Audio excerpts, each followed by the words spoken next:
Saya mohon maaf tadi terlambat lari saya dari Lebak berkendara ke sini. Tapi ya syukur alhamdulillah bisa silaturahmi di tempat yang baik ini. Ini waktu Bung Haris nelfon saya kasih komentar Bang Hariman. Saya bilang ini bahaya benar buat pengusaha ini, forum ini. Ya, karena memang di dalam 6 bulan terakhir masa kekuasaan Prabowo ini sebetulnya dari perspektif saya sebagai pelaku usaha ya Bang, karena saya sekarang kan aktifnya di Kadin, ya, itu betul-betul ada yang berubah. Memang mungkin bagi orang yang tidak terlibat dalam kegiatan ekonomi sehari-hari tidak merasakan ini dari perspektif kebijakannya, banyak sekali yang berubah dan saya bilang ini tektonik ini, bukan perubahan simpel, ini tektonik shifting gitu loh.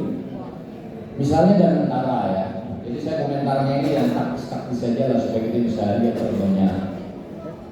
Dan tentara ini mimpi lama. Saya ini ada keberuntungan sendiri Pak Rocky. Pada waktu selesai reformasi dari teman-teman 98 ini yang damping ke DPR kan saya masuk yang pertama 2004 ya. Saya pertama masuk ke dalam dalamnya dan kebetulan saya langsung ada di sentral pengambilan kebijakan ekonomi waktu itu ya 2004. Jadi saya melihat dengan mata kepala bagaimana reformasi ini pasca Orde Baru ini dibentuk. Saya melihat dari dekat, terlibat dalam pembuatan undang-undangnya. Dengan keluguan juga pada waktu itu karena usia muda, lugu ya melihat masalahnya gitu ya. Dan antara ini pada waktu 2005-2006 saya perhatikan bukunya macam-macam berdasarkan latar belakang pengetahuan saya. BUMN kita itu memang bahaya sekali, tidak memiliki kekuatan yang fundamental dalam perekonomian kita. Dan di banyak besar tapi tidak punya daya ungkit yang luar biasa. Ringkas cerita, ya, ini tiba-tiba ada orang namanya Prabowo Subianto itu mengambil sebuah kebijakan yang menurut saya susah dibayangkan dan tidak mungkin dilakukan oleh orang yang tidak punya nyali, tidak berani ambil resiko. Kenapa? Dulu saya Pak itu bikin sovereign wealth fund, itu masih ada di Menteri Keuangannya, ada Ibu Nana juga waktu itu kita bikin.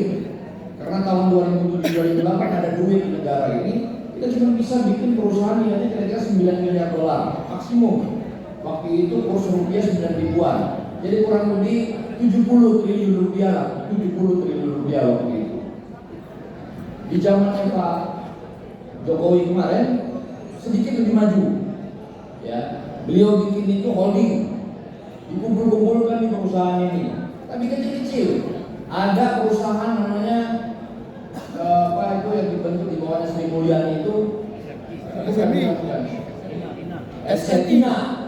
Ina namanya kecil. Tiba-tiba Pak, ini orang diskusi dan antara nggak akan dibentuk, tidak masuk akal, batu macam-macam. Tiba-tiba dibikin loh, dibentuk 6 bulan dijadikan undang-undang. Dan sekarang perusahaan ini Pak hampir $1 triliun nilainya. Saya pengusaha, saya lihat ini bagaimana cara ini benar-benar satu terobosan kebijakan yang luar biasa. Bagaimana hasilnya nanti kita nggak tahu. Tapi kalau Anda tanya sekarang ini ada nggak sedikit tektonik shifting dalam kebijakan ekonomi nasional kita ini sedang terjadi. Yang kedua Pak, tiba-tiba Pak Prabowo ini mengeluarkan satu kebijakan yang disebut sebagai pembatasan devisa hasil ekspor. Bahasanya aja yang kelihatan mewah, kelihatan ekonom, tapi sebetulnya itu luar biasa Pak. Karena orang tiba-tiba tidak bisa menggerakkan uangnya secara, orang itu tidak bisa sembarangan menghijack ekonomi kita. Kita ini punya masalah serius loh dalam ekonomi nasional kita yang menyebabkan orang kaya makin kaya dan yang miskin tetap miskin Pak. Apa itu? Ini saya baru lihat Pak ya, hasil audit ini. Ini mungkin belum keluar di publik. Ada perusahaan di Indonesia ini Pak, perusahaan komoditi, dia ekspor ke luar negeri, tidak pernah sekalipun uangnya mampir satu malam di Jakarta ini Pak. Dan totalnya itu 700 triliun selama dia melakukan kegiatan usaha. Rekeningnya itu ada di luar negeri semua. Hanya masuk ke Indonesia untuk bayar gaji. Itu baru satu Pak, belum yang lain-lain.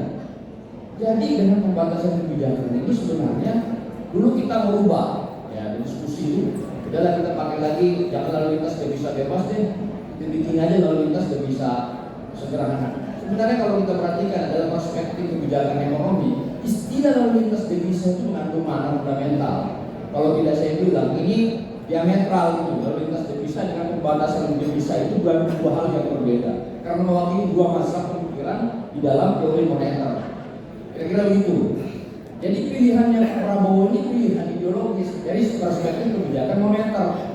Walaupun belum tuntas ya. Kalau mau ya pek aja sekalian ini, jangan di kayak. Tapi ya kayak kira-kira kita ini udah kayak Cina lah. Di China kan begitu. Boleh uang banyak tapi nggak boleh sembarangan keluar. Kalau mau keluar tidak beneran. Kira-kira gitu.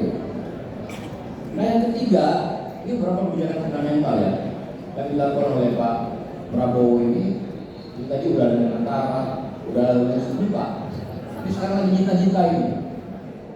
Ini setahu saya sudah mana Pak Komisi 3 ya, udah lebih dari 2 juta hektar lahan sawit yang selama ini tidak bisa diapa-apakan Pak, karena dikendalikan oleh aparat macam-macam itu register 45 yang ada di tangannya DR Sitorus itu sudah diserahkan loh, 47-nya udah diserahkan loh Pak. Itu saya nggak perlu sebut yang lain ya, karena kalau yang itu kan ada di koran. Kalau yang lain ini, tapi saya tahu juga itu 2 juta. Dan lahan sawit ini memang luar biasa. Ini dulu bekas plasma, tiba-tiba nggak jelas. Nah, yang teman-teman yang pejuang-pejuang tani ini tahu di perkara-perkara ini, tiba-tiba hilang gitu loh. Dulu plasma ini macam-macam. Sekarang sudah ada di tangannya, sudah mulai ditarik Pak. Saya dengar dari mereka yang melakukan ini, malah Pak Prabowo bilang bisa nggak kita lihat reformnya itu 15 juta hektar, mau diambil lagi Pak. Jadi saya tanya ke mereka-mereka yang terlibat di sini, sebetulnya apa? Ini kan ada gugatan hukum macam-macam, katanya nggak bisa retroaktif lah segala macam. Yang saya dengar mereka bilang dulu ini barang diambil nggak pakai hukum. Mereka bikin usaha nampak macam-macam di atas, makan dari sini nggak ada hukumnya, cuma kiri kanan aja macam-macam kan. Nah sekarang kalau kita ambil, kenapa kita bisa pakai hukum macam-macam juga? Kira-kira begitulah. Jadi bapak sekalian, saya sebutkan beberapa contoh-contoh seperti ini untuk menunjukkan bahwa sebenarnya ada yang pernah berubah dalam kebijakan ekonomi nasional kita ini. Kendati tokoh-tokohnya itu masih orang yang sama. Mungkin ada yang saya ini interaksi dengan Ibu Sri Mulyani ini cukup dinamis Pak ya. Dulu saya dorong Pak Susenturi, berantem sama dia juga siang malam. Ya, kalau Bang Rocky dulu kan pernah bikin partai, kalau nggak salah ya Bang ya. Dengan Sri Mulyani PS yang dulu itu loh. Partai Sri namanya. Partai Sri, ya kan. Nah, saya dulu berantem malah sama Ibu Sri Mulyani dulu. 3 kali beliau itu nangis-nangis waktu masih muda, dulu masih cantik ya. Di DPR cantik yang dulu. Jadi teman-teman sekalian, sekalipun ini ada orangnya, tapi saya lihat ini Pak, sekarang ada perubahan gitu ya dari segi kebijakannya. Ini tiba-tiba dia menunjuk orang jadi dirjen pajak, dirjen bea cukai. Yang aneh ini dirjen bea cukainya itu sesama BIN. Ya. Ini dua ini kan negara ini kan diongkosinnya dua ini aja nih, majority ya, PNBP, bea cukai, pajak. Nah ini dua sekarang nih. Saya satunya dari Taruman Nusantara, satunya dari, dan baru pertama kali ini dalam 20 tahun terakhir ada presiden dirjen pajak, dirjen bea cukai dipanggil ke istana Pak. Ini Sri Mulyani jangan-jangan cuma jadi menteri-menterian nih. Ini saya nggak tahu ya. Sebagai pengusaha saya nggak boleh nyerang pengambil kebijakan, ini dia marah gitu ya. Tapi saya lihat kok kenapa tiba-tiba ada dirjen pajak atau dirjen bea cukai. Jadi bapak sekalian teman-teman ya, aktivis. Kalau dari arah politiknya mungkin sisi politiknya memang masih banyak hal yang kita perlu lakukan, penegakan hukum. Tapi dari segi kebijakan ekonomi ini luar biasa. Revolusinya sedang terjadi. Revolusinya tengah terjadi di dalam sektor ekonomi. Dan dampaknya ini akan segera kita rasakan. Cuma kalau saya mau bertanya, kira-kira apa sih yang dilakukan oleh Presiden misalnya untuk membuat ekonomi kita ini bisa jalan, pengangguran. Kita ada masalah satu Pak. Kalau Pak Prabowo ini ya, rejim ini melakukan perubahan ekonomi besar, pemainnya siapa? Kan tadi Bang Rocky juga bicara, pemainnya siapa? Ini masalah serius kita.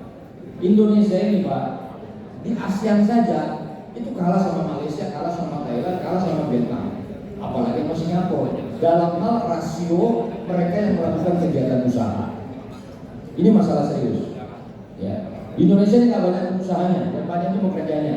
Kita kurang dari 3%. Nah kalau ada pembagian ekonomi ini yang mengerjakan siapa? Ujung-ujungnya balik lagi nih barang ke pemilih lama. Karena pemilih lama ini kasih modal kepada orang baru yang nggak punya apa-apa ini. Ini yang harus dihadapi sebenarnya. Ini teman-teman aku ini harus diskusi soal kepingin ini. Makanya saya bilang kemarin sama Haris Riz, lu kalau mobilitas ada konsolidasi politik jangan undang saya. Tapi kalau konsolidasi ekonomi saya paling pertama datang. Karena ini masalah kita sekarang ini. Kalau kita ini Pak yang 98 apalagi yang di atas angkatan kita umur 50-an. Ya. Kalau nggak punya anak punya karyawan. Kalau paling tidak anak didik kita. Ini mesti kita pikirin nih. Jadi pengusaha mereka ini. Ini bagi-bagi ekonomi ini nggak ada gunanya kalau balik lagi ke atas. Kembali ke situ lagi. Tapi kalau kita bisa menciptakan banyak pelaku ekonomi itu, baru bisa kerjakan. Dan untuk melakukan itu saya kira rumus-rumusnya juga sudah sedang dilakukan ya. Bisa kita lihat aja nih, mudah-mudahan teman-teman yang ada di kekuasaan ini juga memikir soal penyelesaian supaya teman-teman kita sendiri juga bisa dibuka lapangan pekerjaan. Kira-kira begitulah. Terima kasih. Assalamualaikum warahmatullahi wabarakatuh. Terima kasih. Artinya arah perubahannya sudah ada ya. Tinggal cara pendistribusian kepada rakyatnya ya.